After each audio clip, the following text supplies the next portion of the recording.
Okay, we are live, and let me first say welcome. And if you're here on the Summer Schooling channel, I mean, of course you're here.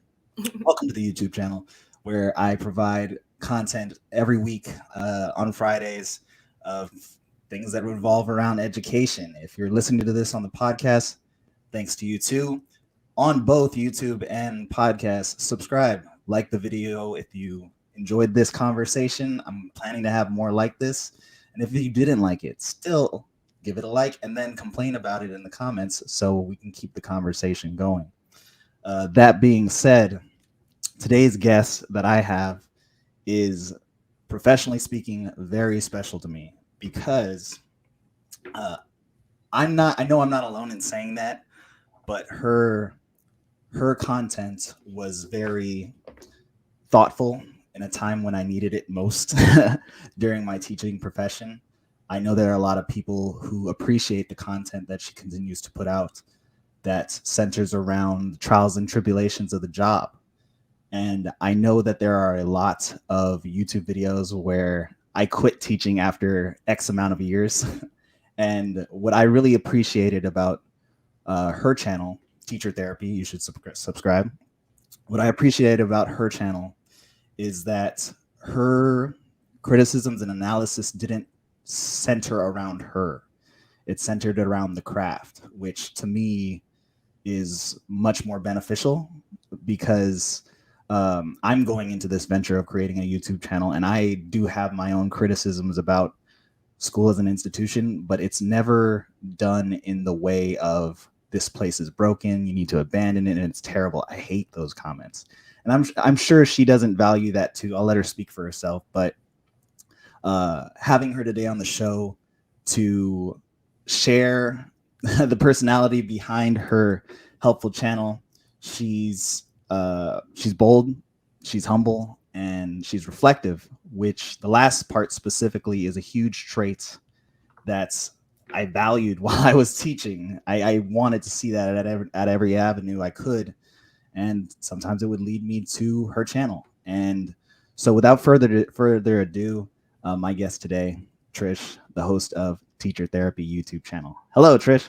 Hello, thank you for that beautiful introduction. I'm like, crying is so beautiful, but no, I really appreciate the compliments. It's kind of funny because I started the channel in 2020 while I was still teaching, and it was one of those things that I thought nobody is ever going to see or look at this channel. And I mean, I don't know, just as Providence would have it, just like years later, people have finally found it. But it's just really encouraging to me that it's been helpful for other people, because I feel like a lot of the things that I say are not necessarily popular within education, but I've tried to kind of say the things that I believe people are thinking based on, like, back printer conversations, Yeah. what teachers are really thinking but feel really afraid to say. So I'm just really humbled and grateful that what I've said has impacted people and is helpful. And it's got to be strange. It's got to be a little strange because it's such a delay.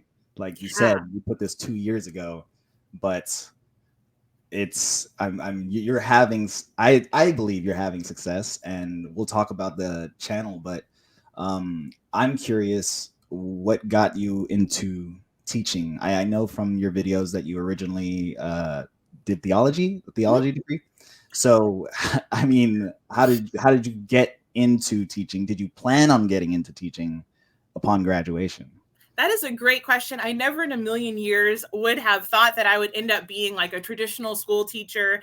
I ended up getting a degree basically in youth ministry. The technical title is Director of Christian Education with a concentration of theology. And so I thought I'd end up doing some kind of youth ministry. But as it would have it, I left Texas and moved to the Midwest when I got married in 2012. And so my internship site could not find anything in St. Louis where I was at the time. And so I was like, okay, what am I doing with my life? So I literally worked at Walmart for a little while. I worked at this place called My Daddy's Cheesecake, which is hilarious. This little cheesecake place in St. Louis. And I was just like, I don't know what I'm doing. Like, I have a degree and I'm just hanging out. And so then I actually ended up getting a job at an after school program. And it was kind of at like an inner city charter school. And it was really cool because it was through the church. So we would basically like help kids with homework. We would teach them Bible studies. We played games with them. So that was kind of almost like youth ministry, but it's kind of like a touch of education too, because we would go into like the charter school and, pick the kids up and kind of see what was going on. And I had a tiny seed, like, a teacher's job seems kind of neat. But then I thought, I'm not going to go back to school and, get a master's degree from scratch. But the actual, one of the site coordinators was sending me emails and forwarding me different things. So I just was kind of complaining about like, what am I doing with my life? And then that's when Teach for America popped up. And it like, I literally cried. How this is so cheesy. I cried when I watched the promo video because it was just like, it just really touched my heart. It kind of felt like an intersection of all my worlds coming together. Cause I was like, I really am passionate about helping youth. I've always been passionate about like literacy and education. And since, Teach for America tends to kind of focus on like the inner city context and on children of color, I thought, how cool would that be? Because in many ways, which I don't think I have time to describe here, I felt like education saved my life because I actually come from a background similar to a lot of my students, which is really hard to believe for a lot of people, but really just hours of reading and just having that education got me out of a situation that, could have been a cyclical generation of poverty and problems. Yes. And so when I saw the Teach for America promo, I thought all of the planets were aligning and this is going to be so great and like, let's do it. And so for people that don't know, Teach for America is what they call an alternative certification route. And essentially, you get a 5-week boot camp in some random place. I happen to go to Tulsa, Oklahoma for mine. God. And, they just kind of like cram you full of information. And then boom, you start teaching. And essentially, you're getting either a teacher certification or a master's in teaching while you're teaching. So it's really interesting in that you're learning everything kind of all at once. But that's how I ended up getting into teaching. Yeah, well, that's a very different path from mine. I remember getting recruited by Teach for America in my undergrad, like right upon it's like they're waiting right at your graduation after you get handed the diploma. They're like, hey, do you want to work for Teach for America? And I totally agree with you that the idea behind Teach for America and just the project overall, I'd say it's more of a net good than bad. But my thing was always like, I wonder, do you sometimes wonder if you were Trish in her 8th year of teaching, then going into Teach for America for your first? For me, the thing that I always wondered about was, is that the most, I don't know, is that the best way to do it, to send brand spanking new teachers that haven't like just wide-eyed into these situations where you need to be seasoned, and I think the kids would benefit from you being seasoned. And I'm not saying that you didn't do your job. Oh yeah, no, I totally understand. I think it's got a secretly elitist view behind it because they don't say this, but the idea is that if we take the best and brightest from all disciplines, it's almost saying that teachers don't really need anything but to be brilliant and maybe charismatic, and that you can throw any brilliant, charismatic person into a situation and boom, they're going to be making teacher movies about you in the future. No kind of arrogant, and honestly, the way the system was set up, I mean, I cringe thinking back to even the teacher training. They like took us to regular public schools and had us all bust into like public school teacher classrooms for summer school and like start working with kids, and like we were critiquing the teachers afterward and like, well, what did you see that was wrong? And just, it was a really kind of arrogant mindset, I think, behind it all. And I do think that to a certain degree, since teaching is just like so much work and dedication, if you do take, I guess a college graduate that's willing to work 85 hours a week, I mean, there's a lot that you can pick up. But I do think it's a challenging situation because some of the places where TFA teachers go, they're either having teacher shortages or they're having problems anyway. So I guess their mindset is that it can't be worse than what's already going on. But I think that philosophically, it is a little bit of an arrogant mindset with Teach for America. Not to throw any shade on them. Yeah, not like I'd rather have a world where that's there, and I actually value them recruiting people outside of the College of Education. I think just having, in the state that I'm at, you have to have a College of Education degree and the teaching credential. So coming into the field with like a College of Engineering or biology, something outside, I think that could add to the mix. And what you were saying about how, it kind of depends on where you're ending up. I had a friend who was in Teach for America, and was in a hard part of Milwaukee, and she loved it. She did her best, but I guess what you're saying with the elitist kind of thing, it was almost like a Batman complex. And I see a lot of this with teachers where they really feel compelled to be that thing, that catalyst to the kid just understanding that their trajectory in life is. And I always looked at that as foolish. Not that you shouldn't aspire to make the most of your hours that you have with those students, but why take on their burden and their trauma that they're experiencing at home with you at home? Hmm. uh yeah, yeah, I Yeah, I don't. actually remember a situation where it was one of the most troubled students I had ever seen or like knew was possible in my life. And he had a really difficult story. But I remember sitting in one of our little teacher meetings and literally somebody said, what we are able to do for this child this year will counteract everything that he has been through and everything in his life up till now. And I was just like staring, like, have you ever watched Dr. Phil, lady? Like, what's going on with your Yeah, mind? But it's like yeah, they, some people, and I think it's easy for the person that's your boss to like say that, or for the instructional coach to say that. I don't think any real teacher would say that, because we know, the kind of like metaphorical blood, sweat, and tears that we pour out. But when students are coming from trauma or really difficult home situations or even mindsets, it's yeah, like it's not something a teacher can just overcome like that. But we're fed that story. It's even more so in organizations like Teach for America. And it was so funny. One of the districts I worked at, they decided to make the slogan of the year, "It's on me," as in the teacher, just to like really like they beat it into us that it is our responsibility, it's our locus of control, and that if something is going wrong, it's our fault. And at the end of the day, I was just like, I cannot abide this madness. Like, no. yeah, you lose your peace of mind. And I was given I remember I was in professional developments where I shared this idea of like, I kind of follow the Khalil Gibran theory of children, where it's like shooting an arrow, and the second that arrow leaves the bow, it's subject to the elements. You got no control, no matter how great you are. And I said in this professional development, I have 7 hours with a kid tops. How neurotic of me to believe that I'm going to override the other remaining hours of the day. They got coaches, they got family members, their friends family members. um I don't know. I When you were working in that environment, what was the community like around the school? Not just the teachers or the administration, but how did you what was your observations of just the home life of a lot of these kids? Did it That's change a, your yeah? Did yeah, it change that's your a great question. philosophy on how that contributes to them coming in from the get go?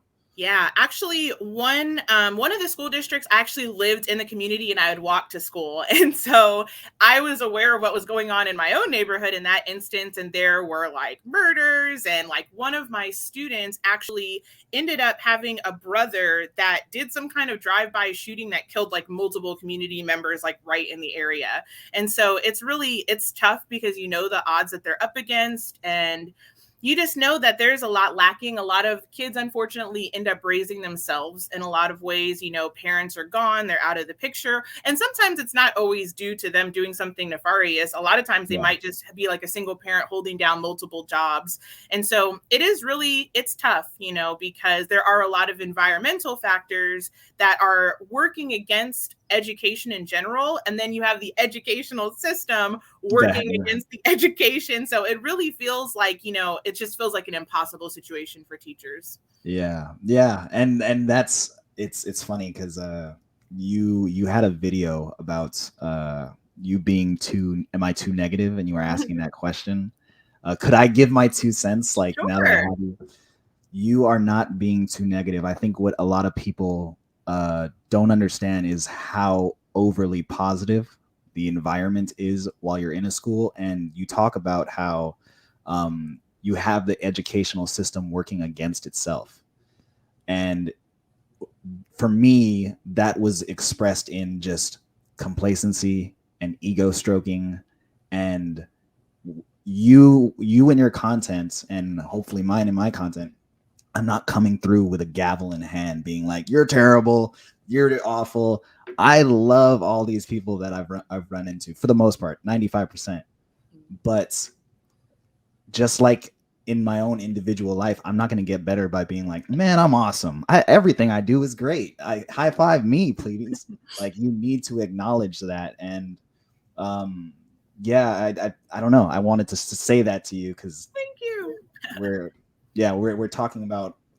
I wanted to say that at the start, so in case people were watching and being like, "Oh, these two ex teachers, they're so negative." Like, no, we're doing this because um, there's not this kind of substantive conversation. It isn't happening within schools between teachers, and if it is done in the most private of settings and never told to share with anyone else. And it's a shame. It's a shame. So that was your Teach for America experience. And then you went to Somewhere Christian Ugh. Academy.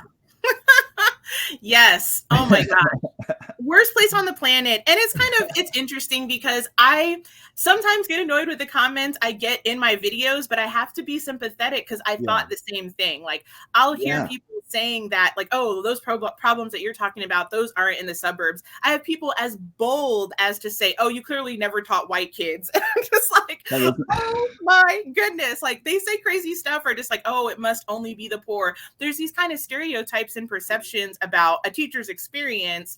And I mean, I think maybe I naively bought into at least the idea that there would be better behavior, more respect for teachers, and it was just a nightmare. Like, it was so bad. Yeah. So Yeah, but you if for the ask anything, yeah. ask anything.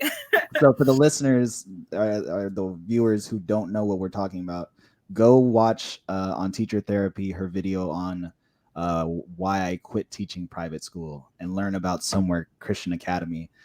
And man, I'm coming off this year of leaving, and I was just cleaning the apartment as I was listening to it, and I felt my heart race like, oh my gosh. Like, I first I want to say kudos to you for completing the year. People don't understand how much that does for your sense of self-worth by completing that year despite terrible circumstances. I've been in a situation like that, not to that degree, but yes, making it to the end, that was pretty incredible. I want to know, how was that experience different from working with lower income? Yeah. You said you had expectations. How were you surprised? Oh, goodness.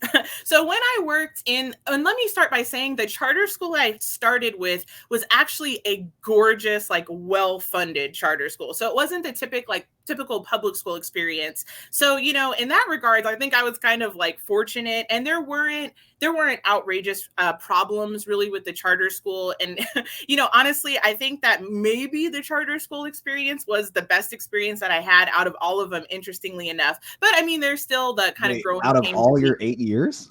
Yeah. And I really Wow, thought that's bold. that it was terrible. And so it's kind of funny. But yeah, but I would notice, I mean, the population, though, was generally speaking at the charter schools, low income, 95% children of color. And so I would say that some of the things that I automatically noticed was the difference in parental involvement. There would be sometimes challenges with getting a hold to parents in charter schools. It didn't seem like they were as involved, when there was things like parent teacher conferences. It was kind of, a mixed response with how involved that they were. Whereas at the private school, paying almost $1,000 a month, it's like, I think that the parents really thought that they kind of owned and ran and operated the classroom. And so that was such a paradigm shift for me because, again, I guess it was just luck. Honestly, the first 2 years I taught, it was fairly hands off. I mean, they did my second year of teaching implement a really annoying, like, kind of bust in observational strategy where they would just come in out of nowhere with their clipboard and just like randomly observe. And they would do a minimum of 10 of those a year. But other than that, I mean, I kind of had freedom with the charter school. So switching over to the private school, everything was meticulously torn apart. every rule. I mean, oh gosh, kids would just take things completely out of context. Parents felt, because a lot of them were college educated and some of them very wealthy, they definitely looked down on the teachers. It was really clear that we were kind of seen as the help, maybe like a glorified nanny at best. So it Yes. was like very clear that it was all about customer service. And even I should have figured this out during one of the orientations. I was actually thinking about this as I was reading some old teaching journals this morning, but it was so funny because we had this orientation and they set it all up as kind of like a funny, lighthearted thing about some issues you might have with parents. And I think one of the scenarios was basically like, you know, you've had a test, you've announced it for 2 weeks, you've been going over everything in class, but a mom calls you in the morning, you know, 30 minutes before you're going to start your day. And she said, oh, my kid didn't know that this test was happening. I need you to get him ready for the test. What do you do? And for this little professional development thing before school started, they would just randomly call on teachers. So I was trying to like think through my answer. And I had this really I mean, I would have gotten in trouble if they called on me. I'm thinking, oh, you tell the mom, well, this has been posted for 2 weeks. You know, I'm so Yes. sorry. You know, your lack of Yes. preparation is not my emergency. I mean, like, I'm thinking like this is a great time for like Yes. responsibility and let's tell them. No, the teacher that got called on basically said that they would drop everything that they were doing. They'd say, oh, no problem, ma'am. I'll get him ready. Just bring him right on by. And that should have been like a gigantic red waving flag, but and not until I was actually in this situation did I find out the mindset of the parents. And one of the first weeks of school, I literally had a parent saying, oh, we're going on like a 2-week cruise. I need you to get together like Yeah. homework, curriculum resources, notes, like everything, just have it for me. And so Yeah. it was just a very consumeristic mentality and just a very honestly degrading mentality coming from the parents toward the teachers. Yeah. It's interesting you say that, because I asked myself the question before I was hired. My first 2 years for teaching was I was at a Title I school both times, but the second time it was a school with two programs. So there was a parent program on the same campus, and then the one I was in, where I would teach students English language arts, science, and social studies all in English, and then they would go and learn math entirely in Mandarin in the afternoon. Oh, wow. So the parent clientele from that differed greatly from the first one. And the question I posed to you is, I always thought of the pendulum before I got both teaching gigs. I said, I wonder what would be worse. The parents that I'm experiencing here, where they're absentee basically, and they're kind of instilling this, there's no value in education to their kids subconsciously, or helicopters. I have my answer, but what would now that you've experienced both, what do you think of that pendulum? I would still say the absentee parents are easier to deal with, honestly. And I know that that sounds bad for That's a lot harsh. of a lot of Mm, people, but it's almost like sometimes the kids might be a blank slate a little bit in terms of education, maybe because their parents don't tell them anything about it. So yeah, sometimes the teacher has more of an opportunity to really teach and really kind of help with those values a little bit. Whereas it was really interesting experience when you have parents working actively against you, that empowers and, you know, basically fills the kids with just this outrageous level of defiance and disrespect. And then they get put in the position of being your boss, essentially, and your critic. And so yeah, anything that the kids go back and say and complain, they know that they can leverage that to use their parents to go complain about the teacher. And so it's just like such an anxiety riddled way to like operate in any job. It's like, to me, it was stressful enough having yeah, like administrators busting in all the time. But yeah, that's to know, like, I have literally an audience of severe critics, and they will intentionally take what I'm saying and twist it around and try to get me in trouble, try to embarrass me, just really try to ask me like questions to derail me. And I mean, some of it could have been that I jumped from 4th grade to like 8th grade. So there's definitely, you know, kind of like a shift in what students behave like. But with those empowered mindsets, they're very aware of it. And so I just think it works against everything that the teacher is doing. And then at yeah, that point, I think mob rule takes over essentially, because you get groups of kids, oftentimes the worst behaved ones that ironically usually have the parents that are the noisiest, and it's almost like at that point they're working together to like make a teacher's life miserable. And that sounds probably like a weird conspiracy for people that have never taught, but it can really, really happen like that. And it happened to me. And I just thought, you know what, if I had to deal with, charter schools or public schools or whatever, I'd probably rather do that all day than to be in such a like toxic, unhealthy, honestly hateful environment as the private school was. Yeah, I can agree with that. Why do you think that the most difficult children were the ones that were connected with the institution? Because you allude to that in your video where these kids were the children of staff, of board members, of people in the district. Like, I, to me, I always have that argument where it's like, where parents would, not that a parent has ever said that to me, but I have these arguments just in case. Well, you don't have kids, so you don't understand. And I'm like, okay, there are teachers that have kids and they're not good teachers. Or there's teachers that don't have any kids and they're great teachers. There's parents that have kids and they're bad parents. Basically, what you're saying is moot. So, why do you think that that child acts that way? Do you think it has to do with, yes, their parent is able to provide for them financially, but maybe they're absentee due to work and their obligations to what they need to get done? I don't know. It's interesting that you say that because I actually had a coworker that became like a best friend and a mentor to me, but she actually noticed that, interestingly enough, how I mentioned that I felt like a lot of the urban kids were not seeing a lot of their parents. She actually felt the same way about some of the suburban kids, and that they were essentially kind of raising each other, because she would notice that sometimes Yeah. up till 6, she'd be like grading papers or something. The kids would be like, at the school hanging out. And she kind of came to the observation that like, wow, a lot of these kids aren't always necessarily connecting, with their parents. And sometimes they're raising each other. And then I also do think, this is kind of my theory, I think a lot of those parents are guilty.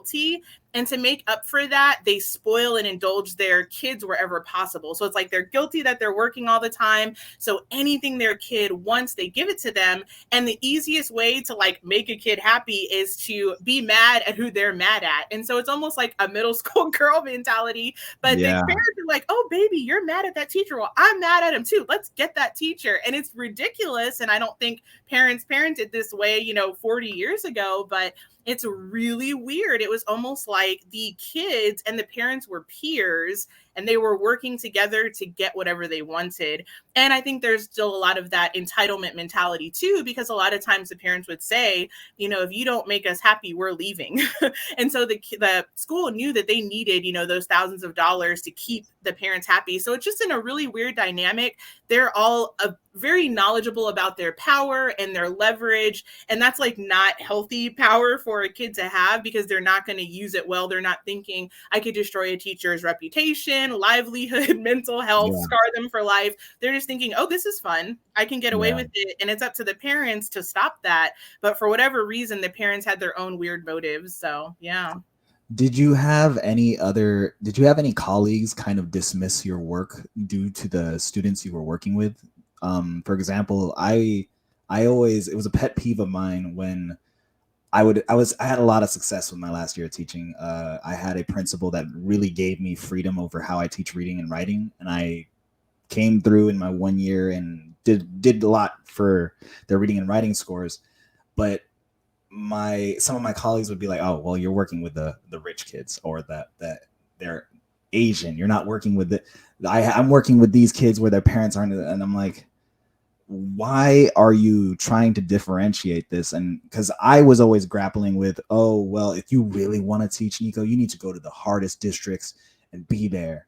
And I kind of talked to my mentor about that, and they said, no, you are valuable wherever you go. So to differentiate is kind of a pointless task. And it's a shame, because when we talk about, these rich kids not having their parents around and things like that, a lot of society will just dismiss their plight. Yeah, they're acting entitled, which you don't see in lower income. So like, that's true. What you went through was terrible. Those kids need to understand that. But when those kids grow up, sure, they may have the credentials that they need, academic credentials in society, but man, they're going to grow up depressed. Mm-hmm. And you talk about that being a winning existence. Like, I again, we talk go back to the pendulum. Both kids, the absentee parents and a terrible household, and then the rich kid with the absentee parent who isn't teaching them anything about being a decent citizen, both kids are losing in the long run. And we're spending time being like, well, you're not teaching the hard group. What Yeah. do you, yeah.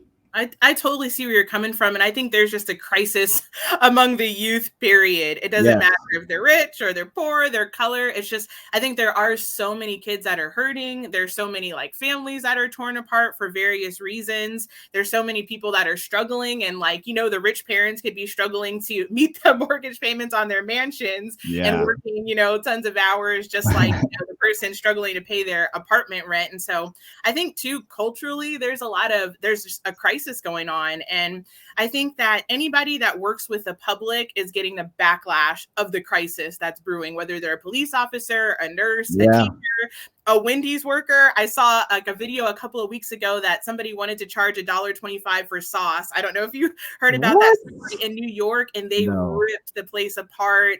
Oh, it was like a disaster. And I just think, I don't know, it's like society is kind of on fire right now. And I think it's Yeah. very hard to be a teacher during this time. Yeah. And I commend anybody that's continuing to like stay in the fight, because I Yeah. do think it costs a lot. It's like a very sacrificial job at this point. I kind of view being a teacher like being a missionary in Africa at this point, because it's like you're really sacrificing so much, and it really is on that level. So Yeah. Yeah. That's I think that I was just so tired of the finger pointing.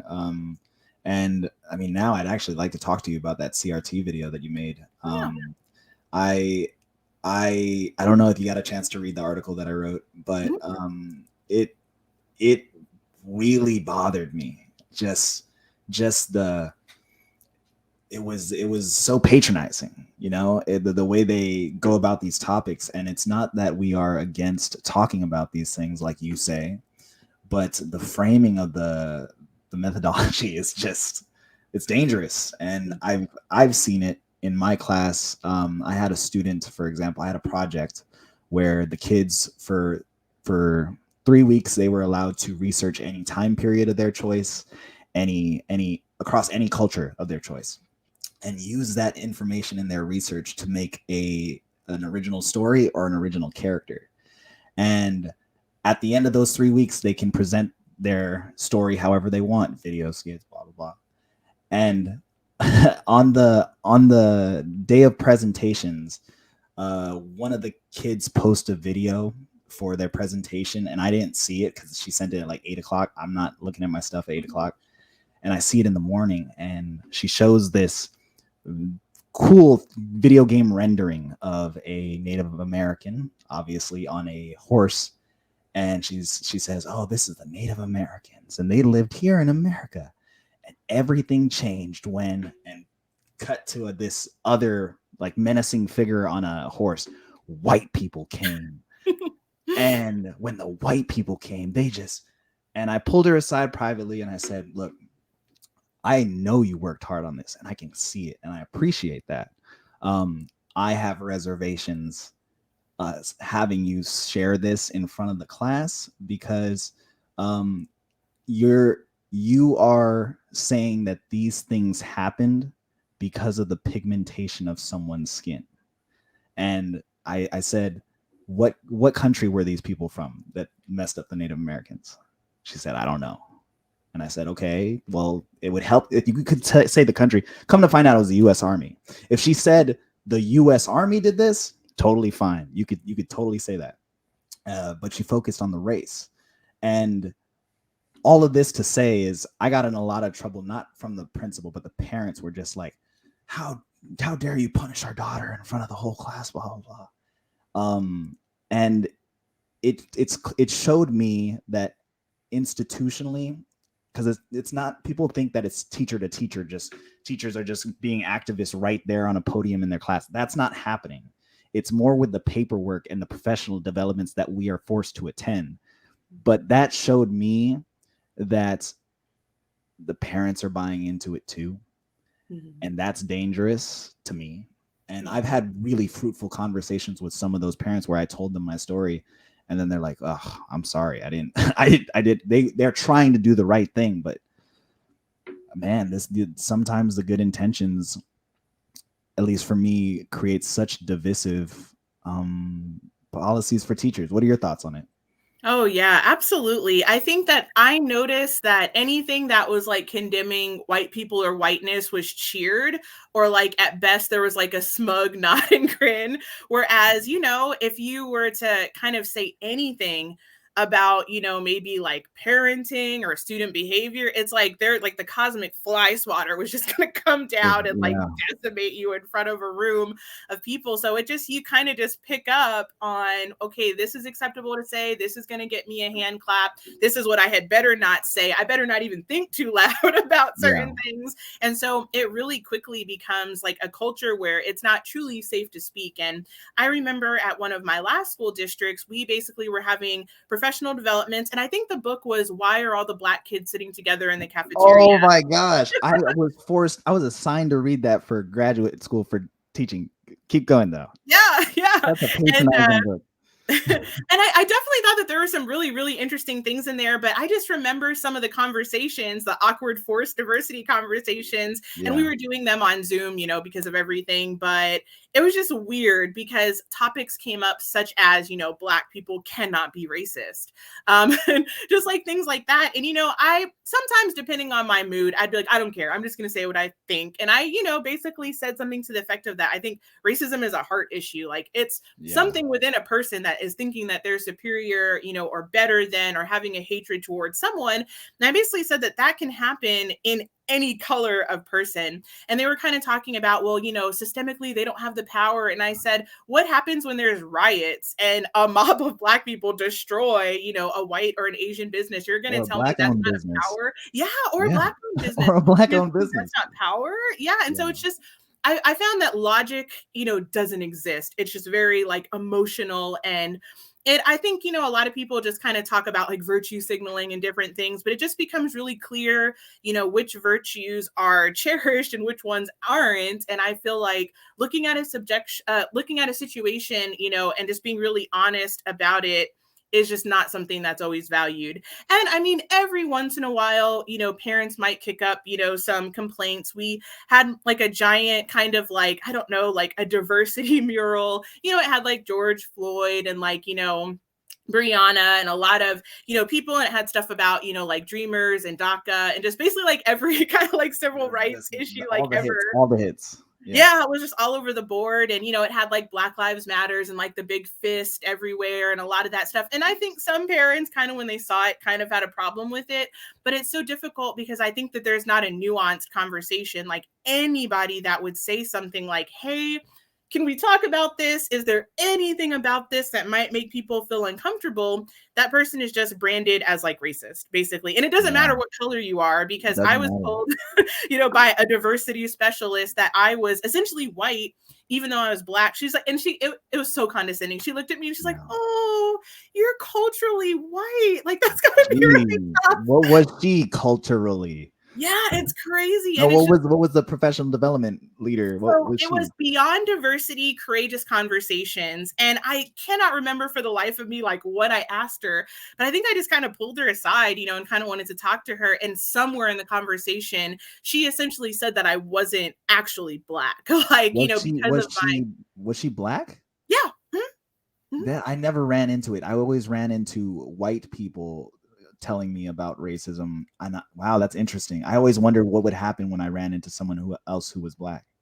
Yeah, and it felt like she had like double street cred since she is Black to tell me that I'm not Black. Because not only is she Black, but just apparently she knows all the things. But it's just really odd. Everything about it was just odd, and just like the constant redefining of words, and Yes. just like you could tell people were so uncomfortable. Like I remember in one of these activities, we basically had to come up with list of whiteness, and it's just like, could you imagine if people came up with a list of Blackness? Like, what would that be? Did you So. see the Museum for African American, their list of white traits like being on time and working hard? So this The scientific method. yeah, this it leads into my next question is, you talk about this material kind of cultivating a sense of victimhood in any student. I don't. I would rather treat a student with discipline, and I'll be totally honest. Like, yeah, there's going to be obstacles, but I am going to do my best to prepare you to go through every obstacle you meet, rather than, man, because I just read a book called Being Bad. It's one of the other books that was assigned to me during teaching school, and it's about the school to prison pipeline. And throughout this book, it's just, I felt bad because the author was clearly hurting that her brother is in this situation of just constantly going to jail and for doing bad stuff. And for her reasoning as a college of education teacher is, it's the school's fault that my child made these decisions, or my brother made these decisions. Does it, what are your thoughts on agency for any student coming from any situation? Because the last, my opinion is that the last thing a child from a lower income area of any race should hear is that the tables are stacked against you. Oh, yeah. I agree so much because I think that it's just like inherent defeatism, and students are not necessarily being taught that there's any correlation between their actions and their outcomes. And it's just, I can't even put into words how destructive that is, because if things like education and learning are already really, really hard, and somebody has to be really motivated and really invested, especially when you have systems like I come from where there's no grades almost for anything. So even Oh all the yes. inherent motivations are not there. It's like that requires so much work. And so to expect that a student is just going to do that, something that's unpleasant and hard and boring sometimes, Yeah. with no expectation of any kind of success or good coming out of it, it's just completely self-defeating. And so I think that there is a way to talk about racial struggles that empower students. And here's just my mentality about it. And I've tried to express this when possible to students. I would tell them things like, there are people that are racist. There are people that think you're dumb just because of the color of your skin. There are people that are expecting you to underachieve because of your zip code. Let's prove them wrong. Yeah. Let's score higher than people from, the rich neighborhoods.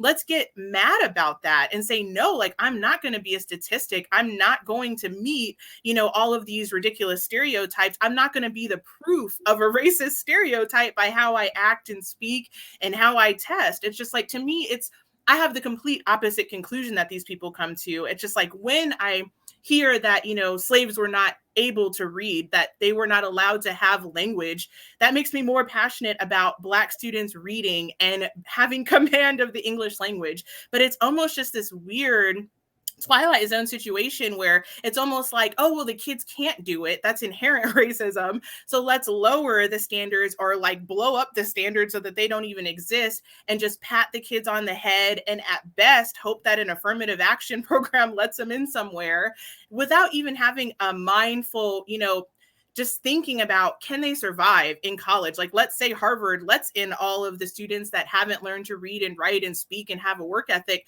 What's that going to do to them then? And so I just think, honestly, it's really short-sighted. I think for a lot of people, whether they realize it or not, it's really selfish, because it's making these adults feel good about themselves after they've gotten their education, after they, have their degree. And it's like, you're robbing a generation that really is already disenfranchised and disadvantaged in many ways of the very thing that could move them out of that strata. And so I could go on about that forever, but I definitely feel strongly about it for sure.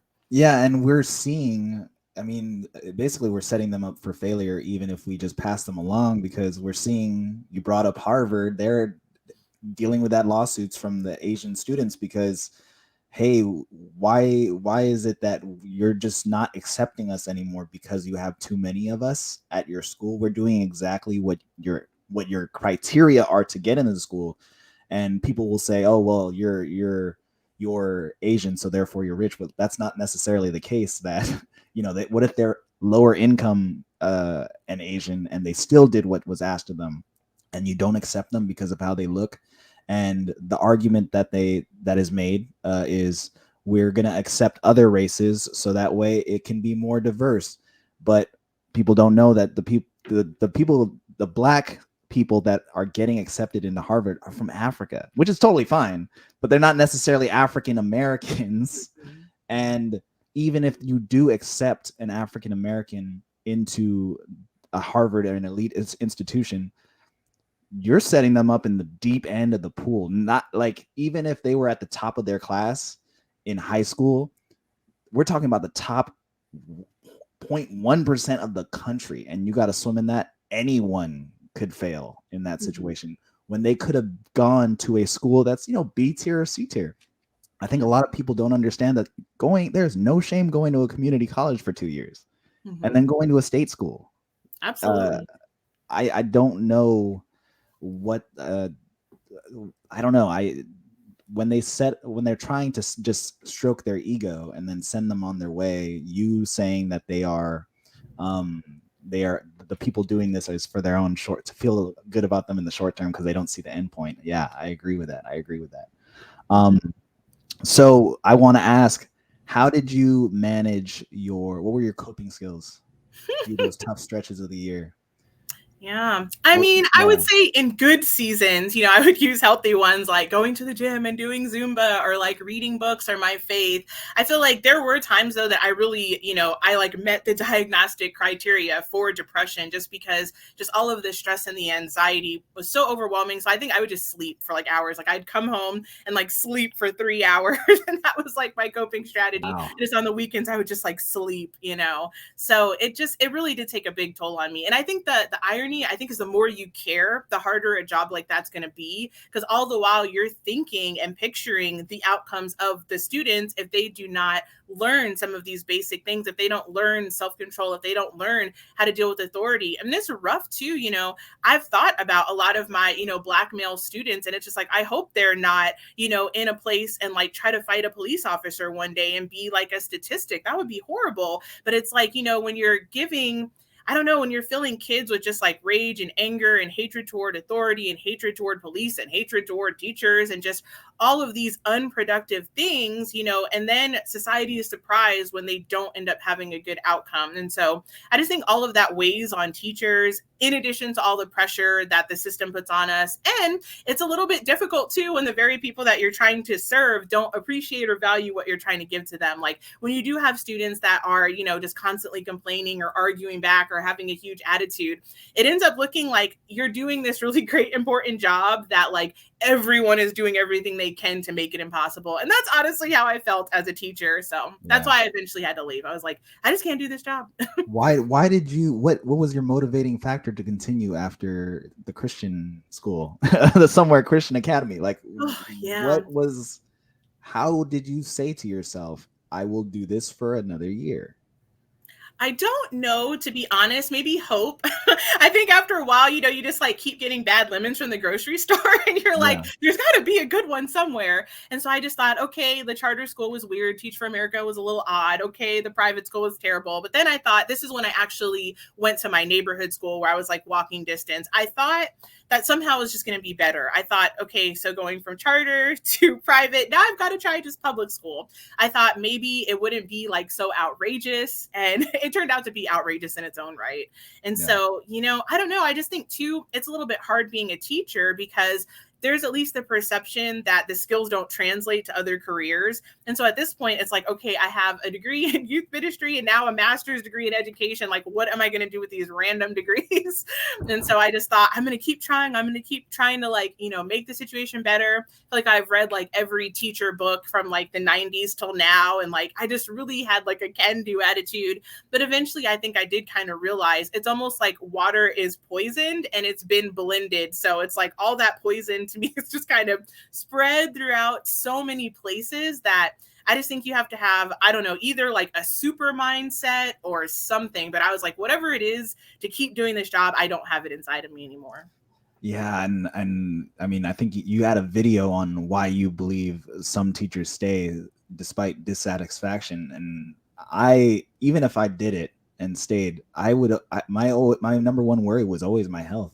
Mm-hmm. Like I was always worried if I knew I could do it, but I was one of those teachers where I had a hard stop at 4 p.m. I wasn't checking anything. I don't care if your kid forgot their homework, but I can see the teachers that are they kind of conduct themselves as a 24-hour service, Mm-hmm. and I feel bad because I don't know why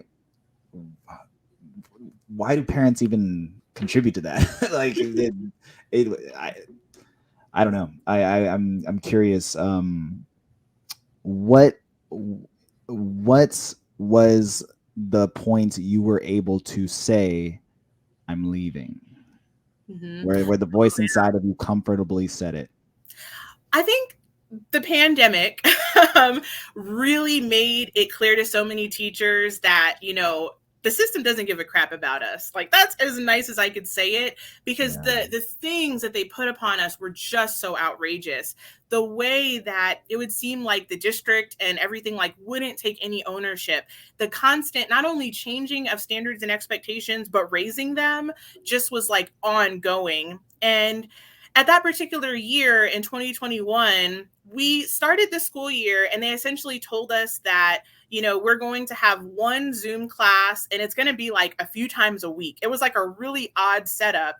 And then they randomly changed it to basically saying, like you're going to do Zoom classes all day. It's going to be, I think they call it synchronous, where like the kids show up live and you do classes all day. So that was already like a huge switch. And then they ended up switching it to saying like, okay, kids are coming back. And so you're going to be doing like, half the day teaching online and half the day with like a portion of the kids. But the kids were basically only coming in person for 2 days a week and they had all the rest of the time kind of off, so to speak. Yeah. And then that turned into, we're bringing everybody back. And it's just like with no like structure or systems and then we're supposed to still be doing all of these like pandemic precautions. And the kids were already totally not abiding by any of them. Like it was a giant joke. It was just, the whole thing was just a nightmare, but just the disorganization, the constant changing things. And then I just so happened to have like 6 major like family personal issues happen at the same time. And that's when I just really started to get to the point where normally I feel like I'm fairly positive, contrary to popular belief. I feel like I'm fairly happy and chipper and just motivated, but it was really trying to get to the point where I was like, I can't even pretend to be happy anymore. Normally, I would just think like stuff like this is so stupid in my head and just be like, yeah, great point. Thanks for sharing that. But then I was getting to the point where I was like, this is ridiculous. It doesn't make any sense, like in meetings. And like people that didn't even know me were kind of coming up to me like, are you okay? And I was like, I don't think I am. There's a few times where I had like crying spells and I was just like, okay, this is about to be like a hot mess. Like, I don't want to like go out in flames. I was like, I'm just going to have to see if there's like anything that I could do. And so it just so happened that there's something called the Family Medical Leave of Absence. And basically there's things like, health, depression, and anxiety, like sick family members, all kind of different reasons that a teacher can get that. And it's really better than just like outright quitting, because essentially you keep your insurance, you keep your good standing with the school district, and there's like no blight on your record. So if you ever need to come back or want to come back, you can. So it just so happened that that situation ended up working where I could get like clearance to leave and like have a long-term sub fill my spot. But it just kind of was the combination of all of those factors, just like kids behaving pretty terrible, not doing any work, and treating me like a joke, basically. And I did really, I don't know how some people will feel about this, but I actually cognitively thought at one point, if these kids just want to treat me like a sub, then they can have a sub for the rest of the year. And I know that that's like a cardinal teacher sin, but I was just so tired of it. I was like, I'm so tired of giving my all and just being passionate and working so hard and finding resources and trying to cheer kids on and texting parents and sending out thousands of tutorial videos. And 6 months into the year, they're like, I don't know how to log into the curriculum. And I was like, I can't do it anymore. I just spelled it for you. I just spelled it literally for you. Well, I well, hopefully, it seems like you've made the right decision. Are you happier? Do you feel more fulfilled? I think for me, the biggest thing upon leaving, and I didn't teach for 8 years, but upon leaving, I had to detox myself from task. I was like, I need to force myself to be okay with being bored, because people don't understand the task per second per minute of a teacher is ridiculous. And so second to last question I want to ask you, your most viewed video was the Gen Z, and like by leaps and bounds. My question to you is, Were you surprised by that? And why do you Yes. think why do you think people are so interested with that? If for me, your most viewed video should be the why I quit private school. Yeah. But it's the Gen Z. What do you think that is? Why? It was a shock to me because it was like really interesting. So I had mentioned earlier on that I started the channel in 2020, but then I like took all the videos down and like put them on private because a couple of people that I knew actually found them, which was so weird because it's like I had like a couple hundred subscribers and I was like, literally no one's watching this channel, no one's gonna find it. But somehow an old instructional coach and my new vice principal of the last district like found it, and I was like, oh my gosh, I'm gonna get in so much trouble. I took it all down, but like every time something ridiculous would happen, I'd kind of like write it down on a notepad, like I want to talk about this one day, I want to talk about this. And so finally, when I left, it was just really weighing on me. Like I need to kind of talk about like again like why I finally quit teaching and like what's going on. And so I made that video and it kind of like did okay. And basically I would not like check the channel, maybe like every 4 to 8 weeks I would kind of check in, read the comments. And it was really interesting because I had a video from 2 years ago talking about Gen Z again, that like there were so many comments, but it was really interesting because people were like mad at me. They were like, you're authoritarian, you just must love controlling children's life. And I'm like, if they only knew my personality, like I feel like I'm literally one of the nicest, happiest, sparkiest people. Like I am not this authoritarian dictator. But it's so sad with the place we're in culture that anybody that just has like basic expectations is considered from one camp to be like authoritarian, and then maybe even for another camp to like not be racially sensitive or something. It's ridiculous. And so I kind of wanted to make like a little bit of a video talking about like some of those comments, just about the idea that this society has just lost any kind of respect for authority and rules, and why that's a problem. And I have no earthly idea like why people have watched it and why it's like struck such a nerve. But it generally is really one or the other. I rarely find people in the middle. I would say like 90% of the people are like, this is true. I've had people write me from the military, college professors, like anybody that's interfacing with Gen Z has been like, oh my gosh, like I see some of the things that you're talking about. And then I have like another group of people that's just like mad and like, you're ridiculous, well, too bad you're old, whatever, you don't understand, you're out of touch, just like kind of whatever. And so it's been interesting to read the responses and the replies, but I was very surprised at the popularity of it, if you will. Well, the last question I'd like to ask, let's end on a good note. Like we said, we're not here to tear down schools, and if you're teaching and watching this, be fine with the profession you're in. Do your best. We left, but I still care about education. Do you still care about education? Because I get that sense that we still do.